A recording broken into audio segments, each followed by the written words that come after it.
Time to time China, America इनके साथ front foot पे खेल रहा है। मतलब अब इंडिया के लिए मुझे नहीं लगता कि कोई छोटे ममालिक उसके दुश्मन है, ये जिनका उसका बॉर्डर लग रहा है, नो। अब उसके लिए बड़े मतलब जो बड़े सुपर पावर्स होने वाली, वो सुपर पावर एक है और एक बनने वाला है। अगर चाइना की बात की जाए तो वो उनसे लड़ रहा है, उसके लिए कोई छोटा मोटा तो कुछ है नहीं है।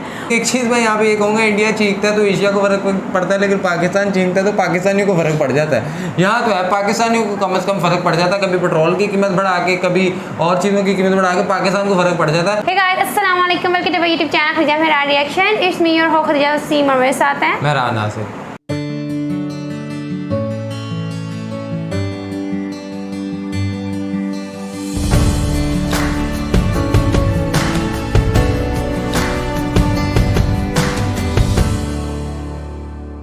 नाज़रीन, इंडिया की स्टॉक मार्केट में बहुत ही ज़्यादा जो है वो एक आया है, बूस्ट आया, और वीडियो है India stock market badly beats China, $5 trillion wiped out of Chinese market. मतलब चाइना की मार्केट से इतने ज़्यादा डॉलर चले गए और इंडिया ने उसमें अपना एक रोल प्ले किया। इंडिया ने किसी फॉरम के ऊपर चाइना को ब्लॉक कर दिया और अपना जो है वो बेनिफिट निकलवा लिया।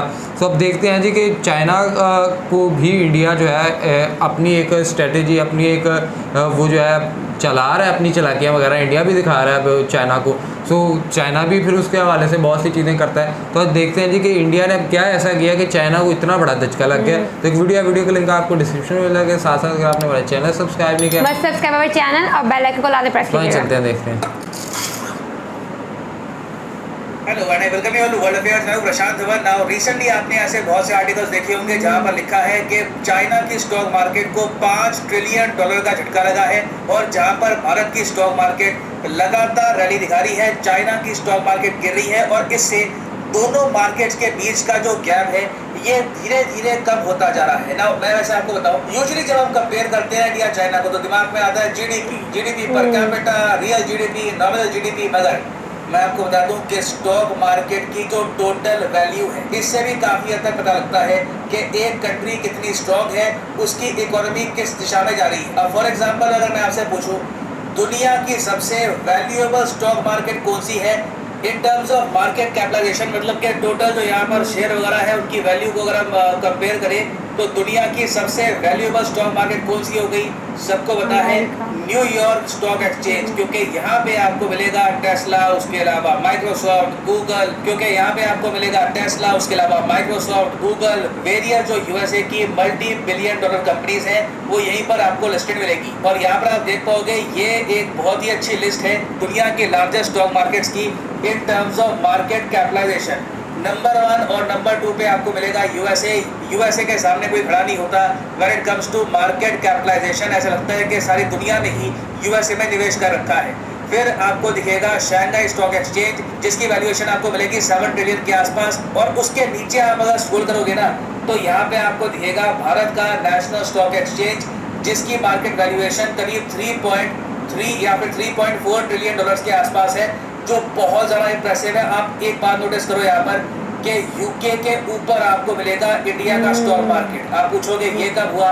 ये हुआ था 2021 में, जब भारत की स्टॉक मार्केट ने यूके को ओवरटेक कर लिया था in terms of market capitalization. ये भारत के लिए एक बहुत ही इंपॉर्टेंट मोमेंट था, और आज के समय Bombay stock exchange, national stock exchange दोनों यूके के लंदन स्टॉक एक्सचेंज से आगे निकल चुके हैं। हम लोग क्या चाहते हैं कि हमारी स्टॉक मार्केट में निवेश होता रहे, हमारी स्टॉक मार्केट बढ़ती रहे साइज में, हमारी कंपनीज और ग्रो करेगी। देखो सिंपल सी बात है, अगर हमारी स्टॉक मार्केट ग्रो कर रही है तो इसका मतलब ये है कि दुनिया भर के निवेशक, इवन भारत के जो बिलियनियर्स हैं, ये हमारी स्टॉक मार्केट, हमारी कंपनीज में विश्वास दिखाकर हमारे शेयर्स परचेज कर रहे हैं। और आने वाले 2 से 3 साल में आप देखोगे, पहले तो हम बीट करेंगे हांगकांग स्टॉक एक्सचेंज को, फिर उसके कुछ ही महीनों बाद हम बीट कर देंगे जापान को, और उसके बाद इवेंचुअली हमारा टारगेट है कि चाइना के जो 2 मेजर स्टॉक एक्सचेंज हैं उनमें से एक को तो हम बीट कर देंगे और टॉप 5 पर हम पहुंच जाएंगे। अब यहाँ पर आप पूछोगे मगर क्या ऐसा हो सकता है?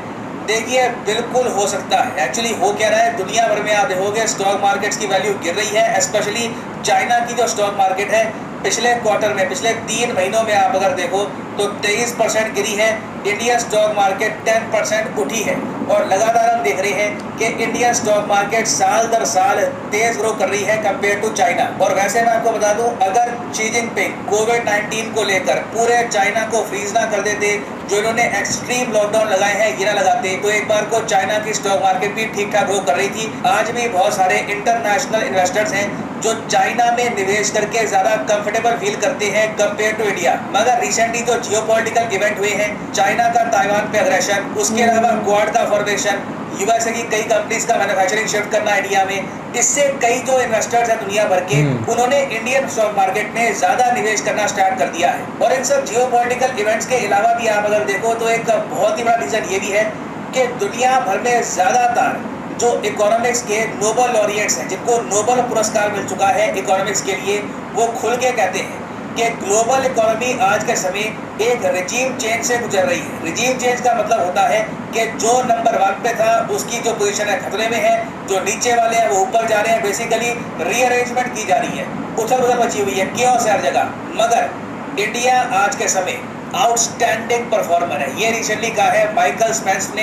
इनकी इस स्टेटमेंट की दुनिया भर में हेडलाइंस बनी थी, क्योंकि इन्होंने कहा था कि दुनिया में अगर एक देश है जो आउटस्टैंडिंग तरीके से परफॉर्म कर रहा है, बिल्कुल सेट है एक स्ट्रॉन्ग इकोनॉमिक ग्रोथ के लिए, तो वो भारत है। तो सिंस ये ओपनली कह रहे हैं कि इंडिया आने वाले सालों में तेजी से ग्रो करने वाला है, उसके अलावा अब आप ये भी देख रहे हैं कि एप्पल जैसी कंपनीज इंडियन मैन्युफैक्चरिंग में इतना फेथ दिखाती है कि इंडिया में आईफोन भी मैन्युफैक्चर हो रही है, तो ओवरऑल एक बहुत ज़्यादा पॉजिटिव सेंटिमेंट क्रिएट होता है, लोग काफ़ी पॉजिटिवली देखते हैं भारत को। और इसलिए आप देखोगे 2024 तक बताया जा रहा है कि इंडिया की जो टोटल मार्केट कैपिटलाइजेशन है ना, ये आराम से 5 ट्रिलियन तक पहुंच जाएगी। और उसके बाद सीधा हम चुनौती देने वाले हैं चाइना को। अब आप यहाँ पर कहोगे मगर चाइना को इस मामले में चुनौती देने से फ़र्क भी क्या पड़ता है? देखिए फ़र्क बहुत पड़ता है। आपने एक लाइन सुनी हुई काफ़ी बार, when USA sneezes the world catches cold. जब यूएस छींकता है ना, पूरी दुनिया को सर्दी लग जाती है, क्योंकि यूएसए की इकोनॉमिक पावर इतनी है, यूएसए डाउन तो दुनिया डाउन। और फिर मुझे याद है जब चाइना ने काफ़ी तरक्की कर ली थी ना, तो 2015-16 के आसपास चाइना की सरकार ने भी स्पॉन्सर किया जर्नलिस्ट को और ये कहा कि ये लाइन फैला दो कि जब चाइना छींकता है एशिया को सर्दी लग जाती है। मगर आज के समय वो लाइन अपने आप में चाइना को पसंद नहीं है, क्योंकि जैसे ही छींकने की बात आती है तो सिर्फ कोविड लोगों को याद आता है। तो जब चाइना छींकता है एशिया तो बहुत ही छोटी बात है, पूरी दुनिया की ही तबीयत खराब हो जाती है। ये बात आज के समय खैर मजाक सी बन गई है, मगर इंडिया के केस में मैं आपको बता दूं, हमारे पास ये अपॉर्चुनिटी है कि लोग रिस्पेक्टफुली कहेंगे इन द फ्यूचर कि जब भारत छींकता है तो एशिया को सर्दी लग जाती है।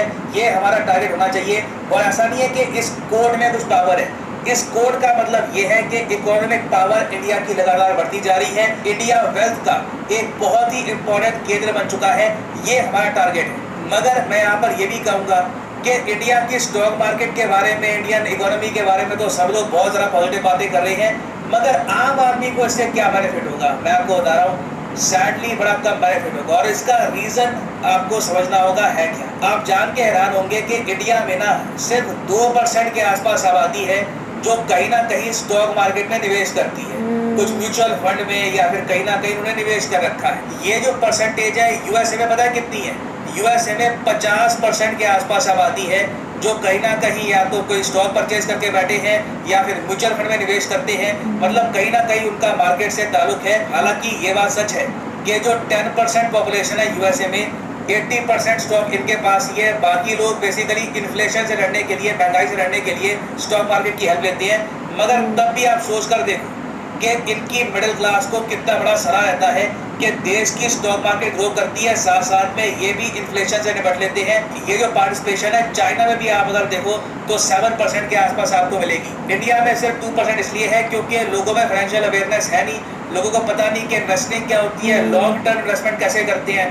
कुछ लोग अगर मान लो निवेश करेंगे भी तो कुछ सट्टा खेल के आ जाएंगे स्टॉक मार्केट में, कोई तेज़ा से ज़्यादा स्टॉक उठा लिया, पैसे या तो गवा लिए या कुछ कमा लिए, उसके बाद बाहर आ गए। लॉन्ग टर्म थिंकिंग अभी भी बहुत कम आबादी की है, और ये देखिए कहीं ना कहीं हमको चेंज करना होगा। हमारी कोशिश ये होनी चाहिए कि भारत की धीरे धीरे ज़्यादा आबादी सेफ सिक्योर तरीके से इन्वेस्टमेंट करना सीख जाए। हालांकि देखो इन्वेस्टमेंट में रिस्क वगैरह रहता ही है, मगर हमारी बहुत बड़ी आबादी अगर निवेश नहीं करेगी तो इंडिया का स्टॉक एक्सचेंज तो ग्रो होता रहेगा, स्टॉक मार्केट भागती रहेगी, मगर आम आदमी के हाथ में कुछ नहीं आएगा।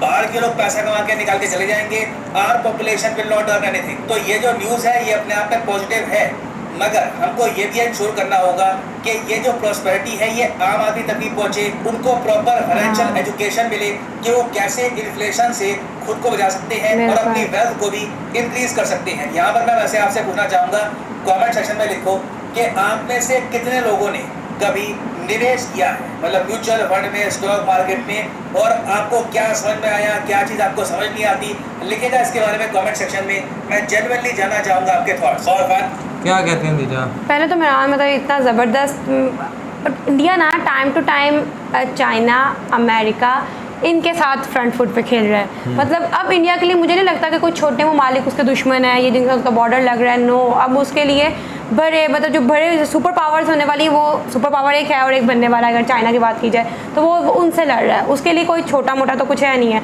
और जैसे वो लोग कर रहे हैं कि अपना एक मोटिव सेट करके चल रहे हैं, हमने ये वाला मोटिव अचीव करना है। मतलब जैसे वही बात है ना, एक टॉपर है और एक नीचे से ऊपर आ रहा है, तो उससे मैंने टॉपर का वो वाला मैंने टॉपर बनना है। और जहाँ तक बात रही अवाम की, मैम मुझे लगता है कि ना अवाम है ना जो ये अब नहीं, आने वाले कुछ सालों में ना ये फाइनेंस जो होते हैं ना इनके बिजनेस के टैक्टिक्स ये भी सीख जाएगी, क्योंकि ज़्यादातर जो पेरेंट्स होते हैं वो एजुकेटेड नहीं होते हैं। और जब अब बच्चे, उनकी यंग जनरेशन जो ये चीज़ें सीख रही होती है कि वो कहे कि बिना तो कोई उनके साथ इन्वेस्टमेंट करवाता ही नहीं है। मैं एक चीज़ बताऊँ कि ओवरऑल ना ये इंडिया, पाकिस्तान या सऊदी, ये यूएस या इधर उधर की बात हो, लेकिन ये टॉपिक बहुत अच्छा था और ये बिज़नेस की स्ट्रेटेजी को समझने के लिए एक आम आदमी के लिए, और आइंदा भी हम उम्मीद करते हैं कि प्रशांत धवन सर इस पर वीडियो एक बनाए जिसमें वो स्टॉक मार्केट के हर एक छोटे मोटे इधर उधर की चीज़ को ज़्यादा ब्रीफली एक्सप्लेन करें, ताकि लोगों को पता चल जाए कि अच्छा स्टॉक मार्केट में इन्वेस्ट करते हैं। और यही लोग हैं जो कंट्री को पे बैक कर रहे हैं थ्रू देयर कंटेंट, जिससे लोगों को बहुत ज़्यादा हद तक एजुकेशन मिलती है किसी भी मामले के ऊपर। कभी वो यूपीएससी और इस तरह के मामला भी चलाते रहते हैं। लेकिन एक चीज़ मैं यहाँ पे ये कहूँगा, इंडिया चीखता है तो एशिया को फर्क पड़ता है, लेकिन पाकिस्तान चीखता है तो पाकिस्तानियों को फर्क पड़ जाता है। यहाँ तो है पाकिस्तानियों को कम से कम फर्क पड़ जाता है, कभी पेट्रोल की कीमत बढ़ा के, कभी और चीज़ों की कीमत बढ़ा के पाकिस्तान को फर्क पड़ जाता है। हाँ, यूएसए की वो लहदा बात है, ये तो चलो एक कोट हो गई।